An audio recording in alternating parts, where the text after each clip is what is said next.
Зал Республики. У собравшихся торжественный повод. Они чествуют земляка Дмитрия Куценко. Копию именного алмаза вручают человеку, который, как выразился Айсен Николаев, золотыми буквами вписал свое имя в героическую историю страны. Для Якутии он стал 9-м героем России из числа участников спецоперации. Да, далеко не в каждом регионе чествование такое проходит героев. Я был шокирован перед тем, как я сюда прилетел. Меня в Якутске здесь сначала встретили. Во-первых, самолет задержали на 1,5 часа. Прилетел с опозданием на 1,5 часа позже. Меня встретили очень много людей с администрации. Тут же и родственники меня встретили. Тоже встретили, как положено по традиции, с якутскими лепешками, в национальных костюмах, с кумысом. Камеры, телевидение. Это было 5:30 утра, но тем не менее все дождались. Юноармейские организации. Со всеми почестями, как говорится. Республика очень сильно помогает участникам военной специальной операции. И за что большое спасибо главе республики Айсену Сергеевичу. Потому что такой колоссальной поддержки я не видел еще ни в одном регионе страны. Столь теплого приема и внимания к себе Дмитрий не ожидал. Хотя на церемонии вручения Золотой звезды в Москве его то ли иронично предупредили, то ли приказали. Один из замминистров обороны после награждения сказал: вам обязательно надо посетить сейчас все свои школы, все свои учреждения, где вы проходили обучение. И вне зависимости, как вы учились в школе, или в иных учреждениях, сейчас вы будете самыми лучшими учениками, самыми лучшими студентами. Так Дмитрий и поступил. Правда, спустя несколько месяцев. Сойдя с трапа, сразу же отправился домой. Несмотря на то, что появился на свет он в Новосибирске, своей малой родиной считает именно Алекминск. Здесь рос, здесь учился, сюда вернулся спустя 11 лет. Героем. 11 лет не был, в родном городе. Прилетели в Алекминск, трап спустились с самолета, выхожу, спускаюсь на родную землю. Встречает глава города Харбин Николай Николаевич. Обнялись, поздоровались, пошли дальше. При выходе с аэропорта уже стояло очень много народу, непосредственно и знакомые, и незнакомые люди с организацией. Одноклассников очень много.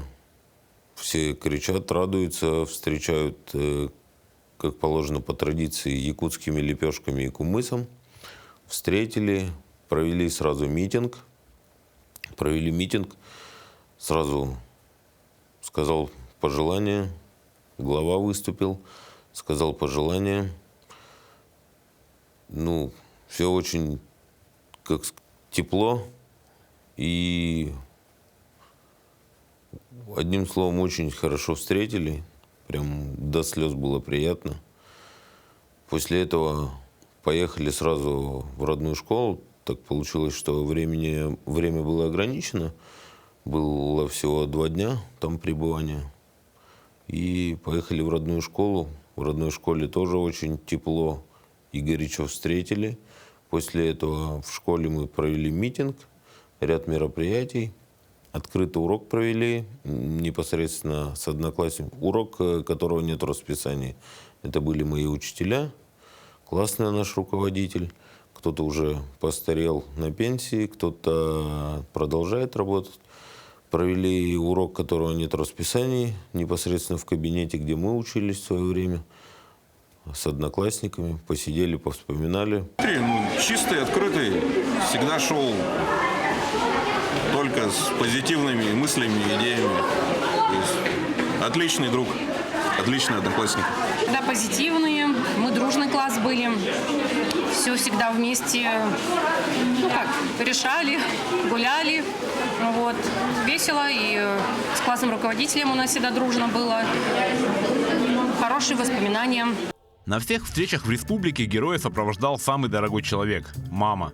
Скромная женщина Татьяна Валентиновна старается провести с сыном каждую минуту. И хотя он рядом с ней, в безопасности, волнение до сих пор не отступает. встреча прошла, нам столько показали, столько... Ну, я понимаю, что все гордятся. Все гордятся, мне это очень приятно. Но я как мама, я хочу сказать, что я очень сильно переживаю. И хочется обратиться ко всем ребятам, кто находится в зоне специальной военной операции. Ребята, по возможности сообщайте своим мамам, что у вас все в порядке. Берегите своих мам. Мама — это самое святое. Мама за вас молится, мама за вас очень сильно переживает. Для мамы, вы, какой бы вы там ни были, герой России или еще кто по званию, для мамы вы всегда остаетесь ребенком. И когда вышел указ о награждении подполковника Дмитрия Куценко званием Герой России, в первую очередь он поделился этой радостной новостью с мамой.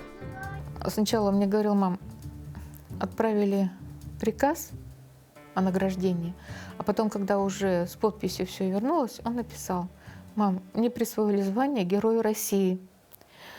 И меня охватило такое волнение, гордость, волнение, но больше волнение и страх. Потому что за просто так Героя России не дают. А он никогда не рассказывал, никогда не говорил, где он был. Ну, никогда о своей службе, вот особенно вот сейчас, когда идет специальная военная операция, он никогда не рассказывает. Никогда ничего не рассказывает. Спрошу его: мам, все нормально, ты не волнуйся. О карьере военного Дмитрий грезил с детства, вспоминает Татьяна Валентиновна. В школе мальчик мечтал стать десантником. Да, голубые береты. Ему очень нравились вот эти. И даже помню вот его детское сочинение, учительница у них была начальных классов, Надежда Степановна Романова, в 3 классе, по-моему, она им всем в классе раздала написать сочинение, кем я стану лет через 10 или лет через 20, скорее всего. И вот Дима написал в сочинении: я буду десантником, у меня будет дом, у меня будет машина. Вот это вот я хорошо запомнила. А вот Дмитрий на какое-то время забыл. Получив среднее образование, стал учиться на юриста. Однако быстро понял – не его. И пошел на срочную службу. После нее решил остаться в армии и заключил контракт. Так, с 2011 года он оказался в Крыму в составе легендарной 810-й гвардейской бригады морской пехоты. Мы все отнеслись положительно. Ну да, тогда было более-менее спокойное время. И как-то, что он позвонил и сказал, что он заключит контракт в городе Севастополе, мы все, и отец тогда был живой, мы все его поддержали. Братья поддержали, я поддержала, отец поддержал. Будучи кадровым военным на базе Черноморского флота, Дмитрий оказался свидетелем волнений, которые разрастались в 2014 году после государственного переворота на Украине. Власти полуострова и российские военные стремились предотвратить насилие, уровень которого в Киеве уже зашкаливал. С этой целью было предложено провести референдум о статусе Крыма. Людям предоставили на выбор альтернативу – расширенную автономию в составе Украины или вхождение в состав России. Абсолютное большинство жителей высказалось за второй вариант. Наша задача заключалась в том, чтобы правопорядок везде установить и по воинским частям, которые там находились непосредственно в Крыму, в Севастополе, воинские части Украины, им тоже был дан выбор: либо они переходят на сторону Российской Федерации, либо просто уезжают в другие регионы Украины. Прошло, как мы знаем, как все знают, довольно-таки спокойно, без единого выстрела. Было очень много военных, техники. Так получилось по воле судьбы. То, что были вежливыми людьми. Люди встречали очень хорошо, тепло и уважительно. Все это время, до начала спецоперации, Дмитрий продолжал служить в Севастополе. Своими глазами видел, как меняется город, как преображался полуостров. Крым до и Крым после, очень так, если сравнить, сейчас очень много программ федерального уровня, которые направлены на то, что на развитие Крыма. Колоссально изменился непосредственно Севастополь. Колоссально изменились вообще полностью полуостров. Это, как мы знаем, Крымский мост был построен. Дорога протяженностью по всему Крыму построена от Севастополя до Краснодарского края через Крымский мост. Да и в общем начал развиваться. Непосредственно стало намного больше приезжать туристов, гостей. И летние сезоны там очень много гостей Крыма. В феврале 22 года подразделения 810-й бригады одними из первых перешли границу с Украиной и приступили к выполнению боевых задач. Отправляясь на боевое задание, Дмитрий сообщил маме, что уезжает в командировку и буквально через пару дней вернется домой. Семья уже привыкла, то, что я постоянно в командировках нахожусь. Сказал, пару-тройку дней и вернемся. Ну и потом уже созвонились, наверное, через месяц. Да, командировка немного затянулась. Подразделения морской пехоты столкнулись с ожесточенным сопротивлением. Им предстояло освобождать от нацистов Мариуполь. Даже сейчас, после ремонта и восстановительных работ, то тут, то там на домах в городе можно увидеть щербины от пуль и осколков. Представить, какой ад там творился во время штурма, очень сложно и страшно. Чувство страха терять вообще нельзя, потому что если ты потеряешь чувство страха, может приключиться с тобой беда. Страх всегда был, тем более это были такие первые дни специальной военной операции. Все еще додумывали, грубо говоря, что все пройдет тихо, мирно, спокойно, без единого выстрела, так же, как получилось с Крымской весной. Страх был, но мы его преодолели. Со второго раза у нас получилось прорваться в город непосредственно, одной из рот. И дальше уже начали наращивать, заходить, штурмовать дом за домом, район за районом, освобождать мирных жителей. Мирные жители, которые сидели в укрытиях, в подвалах, это были дети, женщины, старики, очень дружелюбно встречали, помогали им, отдавали свои сухие пайки, воду, теплые вещи. Но они очень ждали, когда закончится у них этот ад. Очень тяжело было смотреть на горе матерей, которые вот в эти же дни, грубо говоря, там потеряли своих детей. Были такие случаи, заходишь в дом, ну, 9-этажка, с подвала уже всех выводишь во двор, как люди готовили себе пищу прямо во дворе на кострах. Там мать просит передать земле тело ребенка, которого буквально вот у нее на глазах он погиб от осколков вражеских. И националистам сильно издевались над мирными жителями. Они их делали как живым щитом. Были такие случаи, когда азовцы уже понимали, что не удержат город, пытались переодеваться в гражданскую одежду и за мирных жителей в подвал к мирным жителям спускались. Ну, мирные жители потом потихоньку подходили, говорили, вот этот парень пришел не так давно, начинали узнавать все, проверять его. Оказывались азовцы. Подразделения 810-й бригады выполняли задачи на самых ответственных и трудных участках фронта. Многие морпехи представлены к высшим наградам.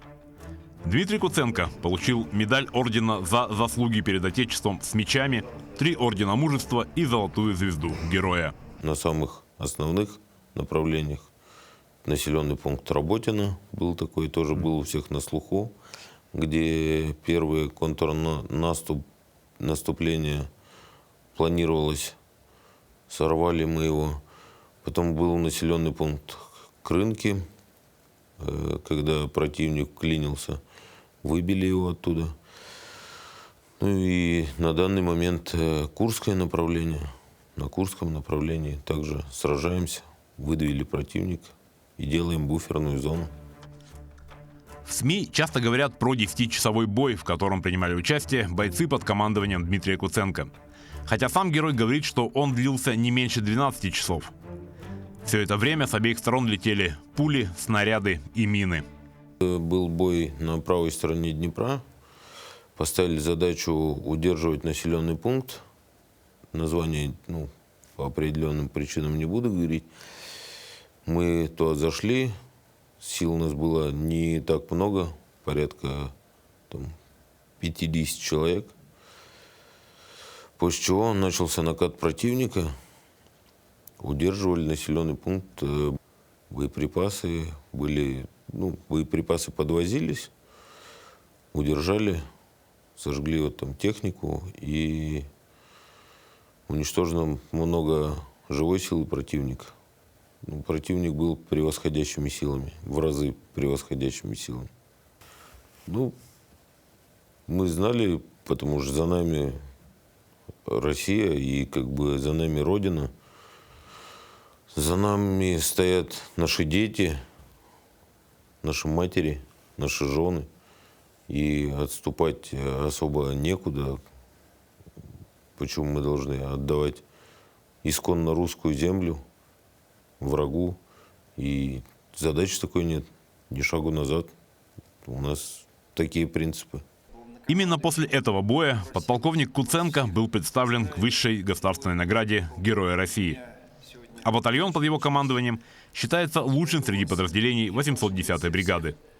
По словам Дмитрия, высокое признание стало поводом не только для гордости, но и осознания своей ответственности. Во-первых, ты не должен нигде ударить в грязь лицом. В некоторых моментах ты должен постоянно говорить напутственные слова. И тяжеловато все равно привыкнуть к тому, что тебя постоянно фотографируют, либо снимают. И потом же есть такие моменты, когда противник тоже не дремлет. И он выявляет по всем каналам связи, узнает о тебе все. И тоже тебя как-то может это затронуть, тебя, твою семью. Я искренне горжусь своим сыном. Я горжусь своими земляками, я горжусь своим родным Алекминском.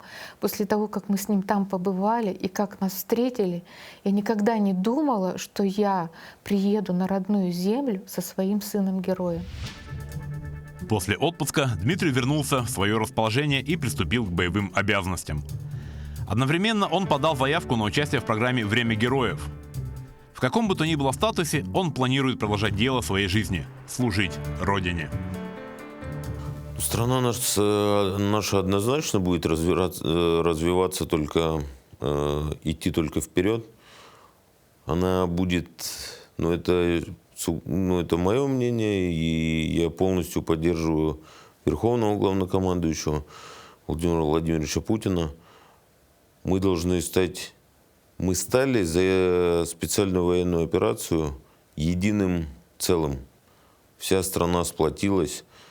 Те, кто находится здесь, в тылу, они очень сильно поддерживают специальную военную операцию.